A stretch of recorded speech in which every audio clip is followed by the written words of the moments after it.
Hello అండి, welcome to me Radha channel. అందరూ ఎలా ఉన్నారు? నేనైతే బాగున్నా, మీరు కూడా బాగుండాలని కోరుకుంటున్నా. లాస్ట్ వ్లాగ్లో మీరు చూస్తే నేను హైదరాబాద్లో ఉన్నాను కదా, ఎగ్జాక్ట్గా 1 మంత్ కంప్లీట్ చేసుకున్న తర్వాత అయితే నేను తిరిగి మళ్ళీ ఇక్కడ గుడివాడకి అయితే వచ్చేసాను. పిన్ని వాళ్ళు అయితే భవానీ మాల వేసుకున్నారు, వాళ్ళవైతే విడుములు ఉన్నాయి. దానికి తోడు నా 8th మంత్ కూడా ఇంకొక 5 డేస్లో కంప్లీట్ అయిపోద్ది కదా, సో 9th మంత్ అంతా నేను ఇక్కడే ఉంటాను. అండ్ నా డెలివరీ కూడా ఇక్కడే అనమాట. మళ్ళీ నేను తిరిగి మా ఆయన దగ్గరికి వెళ్ళే వరకు ఇంకా గుడివాడలోనే ఉంటాను. మాల తీసిన వెంటనే అయితే కొత్త బట్టలు వేసుకోవాలి కదా, ఇంకా మా మమ్మీ అయితే మా రాజాకి కుర్తీ అండ్ ప్యాంట్ అయితే తీసుకొచ్చింది. మా రాజాకేమో ఇది బ్యాగీ జీన్స్ను టీషర్ట్ కావాలి, కానీ మనకైతే అవన్నీ ఇప్పుడు ట్రెండ్ కాబట్టి మనకు తెలుసు. బట్ మా అమ్మ వాళ్ళకి ఏంటంటే ఇందులో ఒకసారి చూడాలి అని చెప్పి ఇంకా కుర్తీ అండ్ ప్యాంట్ అయితే తీసుకున్నారు. నిజానికి చాలా బాగున్నాయి, తను వేసుకున్నప్పుడు కూడా చాలా చాలా బాగున్నాయి. ఇంతకీ రాజా ఎవరు అని తెలియకపోతే, రాజా వచ్చేసి మా అక్క వాళ్ళ బాబు అనమాట, పెద్ద బాబు. నాకు కూడా కొడుకే అవుతాడు, కానీ ఒక్కసారి కూడా పిన్ని అని పిలవడు, జాను జాను అని పిలుస్తూ ఉంటాడు. మాల వేసుకున్న తర్వాత ఇదే లాస్ట్ శుక్రవారం అనమాట, రేపు విడుముళ్ళు. సో ఇవాళ అయితే అమ్మవారి కోసం మా పిన్ని అయితే ప్రసాదాలు చేశారు. అందులో వచ్చేసి నా ఫేవరెట్ పులిహోర, నెక్స్ట్ వచ్చేసి గారెలు, పూర్ణాలు, పరమాన్నం కూడా చేశారు. అన్నీ కూడా చాలా అంటే చాలా చాలా బాగా కుదిరిని. నేనైతే ఎంత తిన్నానో అసలు. పులిహోర 2 times వేసుకున్నాను, చాలా అంటే చాలా నచ్చింది. అండ్ నైట్ కూడా వచ్చి నేను అదే పులిహోర తిన్నాను అనమాట. ఎందుకో తెలియదు, ఈ ప్రెగ్నెన్సీ టైంలో అనే కాదు, కానీ నాకు నార్మల్గా కూడా నిమ్మకాయ పులిహోర అన్న, చింతపండు పులిహోర అన్న చాలా అంటే చాలా ఇష్టం. ఇంకా మేమైతే శుక్రవారం మార్నింగే గుడివాడలో అయితే దిగాం కదా హైదరాబాద్ నుండి.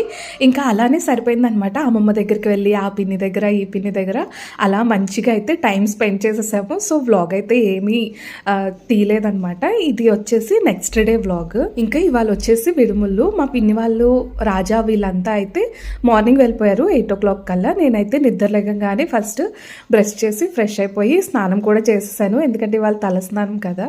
నార్మల్గా ఇంతకు ముందు ఏంటంటే ఎర్లీ మార్నింగే స్టార్ట్ అయిపోయేవి విడుముళ్ళు, బట్ ఈసారి చాలానే లేట్ అయిపోయింది. మేము 8:30 కల్లా గుడి దగ్గరికి అయితే వెళ్ళిపోయాం, కానీ ఆ విడుములు తీయడానికి గురుస్వామి వస్తారు కదా, ఆయన అయితే రాలేదనమాట. సో చాలాసేపు అయితే వెయిట్ చేస్తూ అలానే కూర్చొని ఉన్నాము. అండ్ గుడివాడలో ఉన్న వాళ్ళకైతే ఇది ఏ ప్లేస్ ఇప్పటికే మీకు అర్థమైపోయి ఉంటుంది. ఇంకా తెలియని వాళ్ళ కోసం అయితే ఇప్పుడు చెప్తున్నా. ఇది వచ్చేసి చిన్న శివాలయం. ఇంకా అరౌండ్ 10-10:30 అవుతుంది అనుకుంటా, అప్పుడైతే గురుస్వామి వచ్చారు. ఇంకా ఎవరి కాళ్ళు పూజ కోసం అయితే రెడీ అవుతున్నారనమాట. మా రాజాకైతే ఇంకా మా పిన్నినే అన్ని అరేంజ్ చేసి పెడుతుంది. మాల వేసుకున్నప్పుడైతే ఉంటుంది కదా, ఒకసారి వేసుకోవాలి 3 times లేదా 5 times అట్లా ఉంటుంది కదా. సో అలా అయితే మా రాజా ఆల్రెడీ 2 times వేశారు, ఇదే లాస్ట్ బడి. ఇంకా నెక్స్ట్ ఫ్యూచర్లో ఎప్పుడైనా వేసుకోవాలనిపిస్తే వేసుకుంటారు, లేకపోతే లేదన్నట్టు. మా కళాపిన్ని కూడా ఇది 3rd time వేసుకోవడం. ఇంకా మా గౌర్ పిన్ని అయితే మాక్సిమం ఎవ్రీ ఇయర్ వేసుకుంటారు. ఇంకా మా పిన్ని వాళ్ళు పూజకు కూర్చున్నారు, వెనకాలే మేమైతే పీటలు వేసుకొని మేము కూర్చుని పోయాము. కింద కూర్చుంటే లెగలేం కదా, దట్టు ఇప్పుడు 9th month వచ్చేసింది కదా, కొంచెం ఇబ్బందిగా ఉంటుంది కింద కూర్చొని లెగాలి అంటే. దట్టు ఇంకా పూజ అంటే అట్లీస్ట్ ఎట్లా లేదన్నా 1 to 1.5 hour అయితే జరిగింది కాబట్టి ఇంకా మేమైతే పీటలు వేసుకొని కూర్చుని పోయాం. ఇంకా నేనేమో నిన్నంతా జర్నీ చేసి దాని తర్వాత ఇప్పుడేమో ఇక్కడికి వచ్చాను కదా. మెయిన్ ఏంటంటే 9th month వచ్చేసరికి ఊరికే ఇట్లా టాయిలెట్కి వెళ్ళాల్సి వస్తుంది. దానివల్ల నేను మార్నింగ్ నుండి అసలు వాటర్ తాగాలనిపించినా అసలు తాగలేదనమాట. ఎందుకంటే గుళ్ళో అయితే టాయిలెట్స్ లేవు, వెళ్ళాలంటే బయట అటు చెట్ల వైపు అటు వెళ్ళాలి. ఇంకా అదంతా నాకు కంఫర్ట్గా ఉండదని చెప్పి అసలు వాటరే తాగలేదు.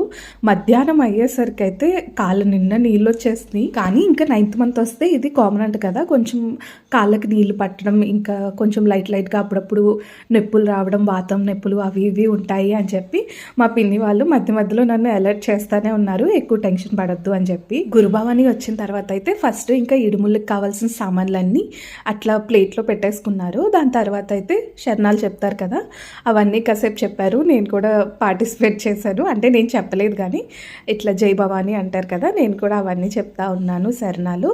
అట్లా కొంచెం సేపు పూజ అయిపోయిన తర్వాత అయితే ఇంకా ఇడుముళ్ళు అవి కట్టడం స్టార్ట్ చేశారు. ఇవాళ వచ్చేసి స్టార్టింగ్ డే అనమాట, చండీ యాగం.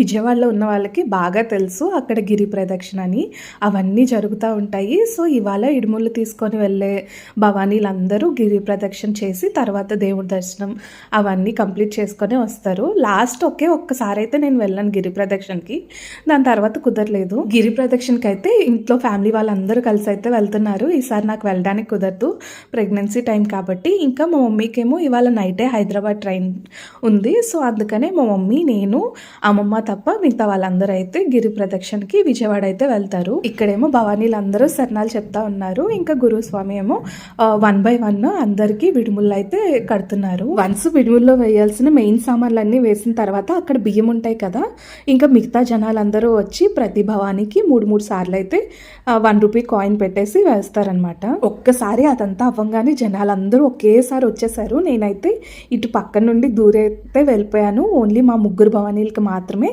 ఫస్ట్ వేసేసి ఇంకా నేను బయటకైతే వచ్చేసాను అనమాట. మిగతా ఏ భవానీలకి నేను ఇంకా వేయలేదు, ఎందుకంటే జనాలు అంతమంది ఉన్నారు, తోసుకుంటున్నారు, మళ్ళీ ఎక్కడ పడిపోతాను అని చెప్పి మా పిన్ని వాళ్ళు అయితే నన్ను వెనకాలే కూర్చోమని చెప్పారు. అంటే అందరూ ఒక లైన్లో వస్తే ప్రాబ్లం ఏం లేదు, బట్ గుంపులుగా జనాలు అందరూ వచ్చేస్తున్నారు అనమాట. దట్టు ఎవరికి వాళ్ళు ఫ్యామిలీ మెంబర్స్ వాళ్ళ ఫ్రెండ్స్ వచ్చి ఉంటారు కదా భవానీలతో పాటు, వాళ్ళందరూ ఏంటంటే ఫస్ట్ మేమే వేయాలి మా భవానీలకి అన్నట్టు ఉంటుంది కదా. సో అలా రావడం వల్ల ఎక్కువ కొంచెం తోపులాట్లాగా అవుతుంది, కానీ బట్ ఓకే మేనేజబులే.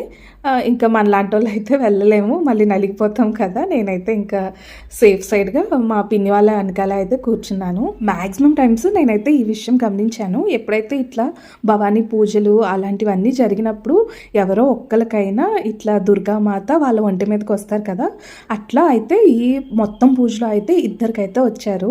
నేనైతే అవన్నీ ఏం రికార్డ్ చేయలేదు, ఎందుకంటే అది వాళ్ళ కొంచెం పర్సనల్ మూమెంట్స్ కదా అవన్నీ.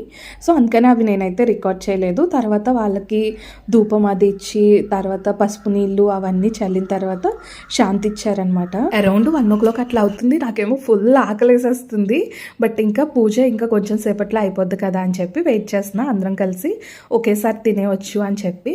ఇంకా పిన్ని వాళ్ళు అయితే ఇంటికైతే రారనమాట, విడివుల్లో ఒకసారి కట్టిన తర్వాత ఇంకా విజయవాడకి అయితే వెళ్ళిపోవాలి. సో అందుకని భిక్ష అయితే చేయాలి కదా, ఫుడ్ అయితే తీసుకొచ్చేసారనమాట. ఒక పిన్ని ఏమో చిక్కుడుకాయ కర్రీ, రైస్ ఇంకా చట్నీ తీసుకొచ్చింది, ఇంకొక పిన్నేమో సాంబారు, కేసరి, రైస్ అయితే తీసుకొచ్చారనమాట.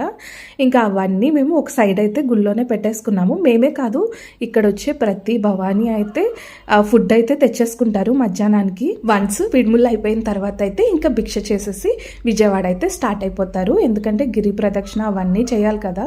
అవన్నీ అయ్యేసరికి తెల్లవారుజామున 3-4 అయిపోద్ది అసలు. వన్స్ ఇక్కడ భిక్ష అయిపోయాక అయితే నైట్ టైం గురించి ఎక్కువ ఆలోచించాల్సిన పర్లేదు.